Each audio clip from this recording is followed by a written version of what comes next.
Hello ನಮಸ್ಕಾರ friends, daily ವ್ಲಾಗ್ನ 32ನೇ ವಿಡಿಯೋಗೆ ಸ್ವಾಗತ. ಅಪರೂಪದ ಮುಳ್ಳಂದಿ ಬಾಬಾ.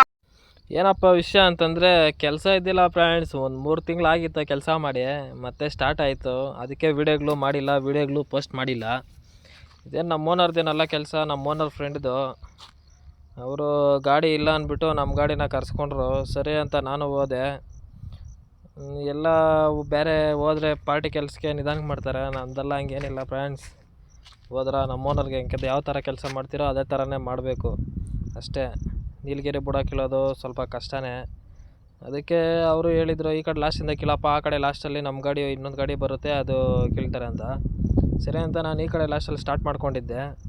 ಆ ಗಾಡಿ ದೊಡ್ಡ ಬುಡಗಳನ್ನೆಲ್ಲ ಪಾಳಿ ಹೊಡ್ಕೊಂಡು ಅದಾದಮೇಲೆ ಮಧ್ಯಾಹ್ನ ಬಂದರು ಅವರು.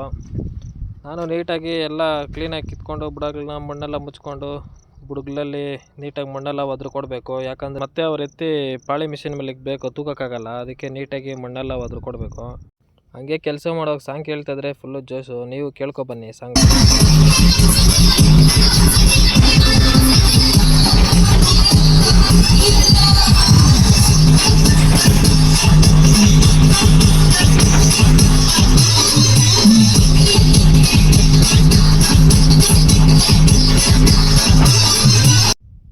ಮಧ್ಯಾಹ್ನ ಅವರು 1 ಗಂಟೆಗೆಲ್ಲ ಸ್ಟಾರ್ಟ್ ಮಾಡ್ಕೊಂಡ್ರು. ಊಟ ಮಾಡ್ಕೊಂಡು ಇಬ್ರು ಅವ್ರು ಆ ಕಡೆ ಎಲ್ಲ ಏನು ಸ್ಟಾರ್ಟ್ ಮಾಡ್ಕೊಂಡ್ರು. ನನಗೆ ಇನ್ನೂ ಈ ಕಡೆ ಕೆಲಸ ಇತ್ತು, ಮಾಡ್ತಾನೇ ಇದ್ದೆ.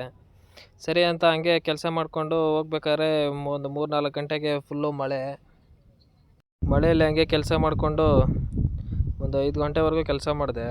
ನೀವು ಯಾರಾದರೂ ನೀಲಗಿರಿ ಬುಡ ಕಿತ್ತಿದ್ರೆ ಕಮೆಂಟ್ ಮಾಡಿ, ಕಷ್ಟ ಆಯಿತಾ ಈಸಿ ಆಯಿತಾ ಕೆಲಸ ಇದು ಅಂತ. ನಾನು ಒಂದು 3.5 ವರ್ಷದಿಂದ ಇದೇ ಕೆಲಸ ಮಾಡ್ತಾಯಿದ್ದೀನಿ. ಇನ್ನೂ ಯಾರ್ಯಾರು ನಮ್ಮ ಅಕೌಂಟ್ನ ಫಾಲೋ ಮಾಡಿಲ್ಲ, ಫಾಲೋ ಮಾಡ್ಕೊಳ್ಳಿ ಅಂತ ಹೇಳೋಕ್ಕೆ ಇಷ್ಟಪಡ್ತೀನಿ. ಪ್ಲೀಸ್ ಲೈಕ್ ಮಾಡಿ, ಕಮೆಂಟ್ ಮಾಡಿ, ಶೇರ್ ಮಾಡಿ ಅಂತ ಹೇಳೋಕ್ಕೆ ಇಷ್ಟಪಡ್ತೀನಿ. Thanks for watching.